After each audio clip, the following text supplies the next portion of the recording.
Hello, this is Dr. Dave Maslach talking to you about reciprocity.com. The E is written with a 3, and in this particular video, I actually wanted to talk about what is a best practice and whether you should actually imitate best practices. So I'm actually a professor of innovation strategy and entrepreneurship, and this is something that I study a fair bit in terms of, so I study actually vicarious learning, which is how companies or how managers actually look at the world around them and try to learn from other people or other actors within their particular context. And one of the ways that we think that learning occurs is through imitation of best practices, right?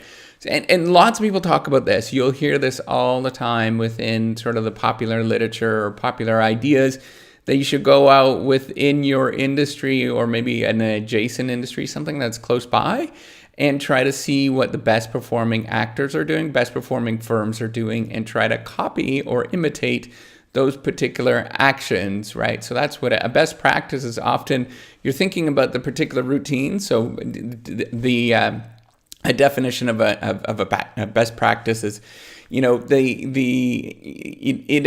is the routines and procedures, and maybe it is a particular capability that a person or a firm or whatever performs in the marketplace. And what we're told to do is that we should be trying to copy these particular routines and procedures and capabilities as much as we possibly can by looking at the best performing actors, top performing actors in a particular area, and then simply just copy what they are doing. However, there is a lot of different problems with this that we do know of that a lot of people just totally forget about when they are looking at best practices. The first one is if we are copying the best practices from the best performing actors out there, we often make really bad inferences on what are the causal factors behind what's going on, right? What are the actual outcomes that are causing, or the factors, the mechanisms that are actually causing those high performing outcomes, right? We often really truly do not see what's going on behind the scenes. For example, we might see a top performing athlete, and then we might say, all we have to do is exactly what that top performing athlete is.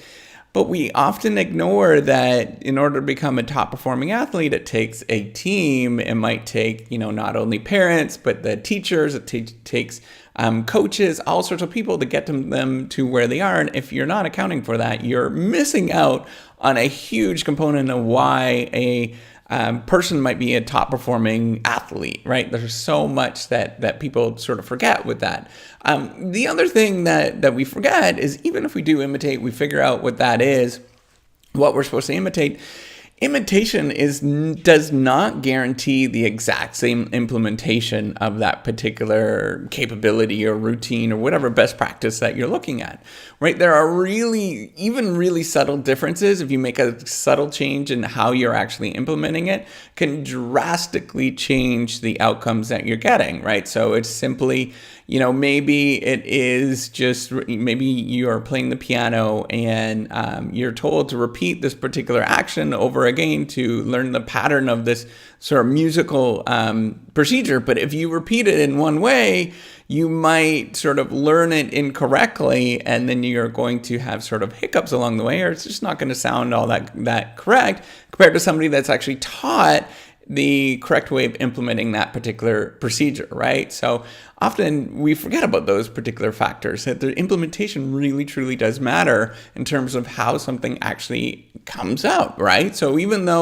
for example, when I teach my students and strategy students, I often, we often arrive upon, that there are some strategies, some sort of core strategies or generic strategies that firms often have that allows them to get a competitive advantage in the marketplace, and they're really easy to understand, right? So one of them is being a low-cost leader, and we know how Walmart, for example, becomes how they're dominating in the marketplace, right? That they just provide inexpensive stuff. At the end of the day, that's really all they're doing. However, when people actually try to do what Walmart does and they try to implement what Walmart does, it is really stinking hard. we know exactly what causes or what leads to that particular their success is just providing the cheapest possible goods as they possibly can, or inexpensive goods as they possibly can. But when you actually go and implement that, it just doesn't work, right? It's so hard to do. We run into all these barriers, and there's really a tricky sort of ways, or there's lots of different tricks along the way that we forget that happens. The other thing is we often truly forget the causal factor. So if we're looking at something we're looking at, the top performing particular actor or top performing firm or athlete or whatever in a particular area, we see that they're performing really well, but we forget that outcome that they have today is often because of things that have happened 5-10 years in the past, right? So the reason why somebody is in the Olympics today is because that they started practicing and they repeated and they got coached when they were maybe about 10 years ago, right? They were maybe 5-10 years old, that they actually started taking this very seriously and started, working really hard to get to the Olympics. We forget about that, right? So even if we try to copy what they're doing today, we have all this stuff that we should have been doing 15 years ago, right, to actually get to the point where they are today. We forget that all the time. It's really hard to get to that particular point. The other thing that often happens, and this is kind of a technical thing that we might talk about, is that when you copy the best practices, there's often very severe selection biases. So what is a selection bias? That is when you have a random population, a complete random population, where there is an average sort of ability over here, and we take the very best people way off in the corner, off in the distance, and we look to see what they're doing. It is drawn from the exact same population, but then it's hard to generalize from what's going on here to what's going on for the most of us that are over here, right? The general population that's over here. That's called a selection bias that you're going to get. And often is a case if you're taking the best performers, you're often getting a very severe selection bias. You should be actually taking an insight from maybe the average performer or mediocre performer that's out there. And that's a much better, you're going to get a much better inference of what's truly going on than taking the sort of high performing person or firm or whatever you're looking at and trying to get some insight from that. So what do you do? What should we do if copying best practices or imitating best practices is really tricky? So what I would suggest, and what I think the current literature in this area, in particularly in business strategy, what they would suggest is come up with some sort of mental model of the world, right? So you look around the insights around you, come up with how the world actually works, or you think how the world works, and you have sort of a causal understanding of what's happening, and then you just simply go out and try to test that causal understanding of how you think the world actually works, right? So, for example, you might think that one type of company is going to, or one type of maybe culture is going to lead to performance. Well, you have this working model of this sort of company culture might lead to performance.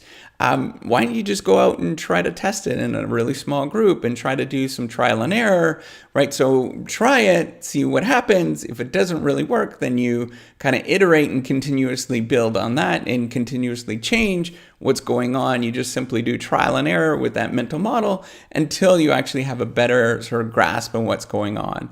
The other thing that's really incredibly important that you should be doing, this is what we do in science all the time, it's called falsification. What we try to do is look for things that we can disconfirm or rule out our mental model. We're always trying to rule out, so we have a mental model, we have a model of the world, and we try to prove that it's incorrect. Right? It's a really important thing in terms of logic to try to prove that something, quote unquote, prove something is incorrect. And the reason why I'm putting quotes is some people might have issues with the idea of proving something because you can't really prove anything in this world. But what you can do is rule out the possibility that something does exist. So you look for the exception, or you look for ways that you can just disconfirm your current beliefs as much as you possibly can. And that's going to give you much better insight than simply going out and saying, I have this mental model and I'm going to show that it actually works. That is sort of the wrong way of going about things, because then you can't really necessarily rule out that that model is incorrect or not incorrect, right? You have to sort of try to show that it's incorrect before you can actually move forward and get a better insight about the world. So that's what I would do. I would try to develop some sort of causal mental model. So have a model of the world, of how you think actually something sort of causes each other. Try to do trial and error over time. And iterate as much as you possibly can and inexpensively as you can.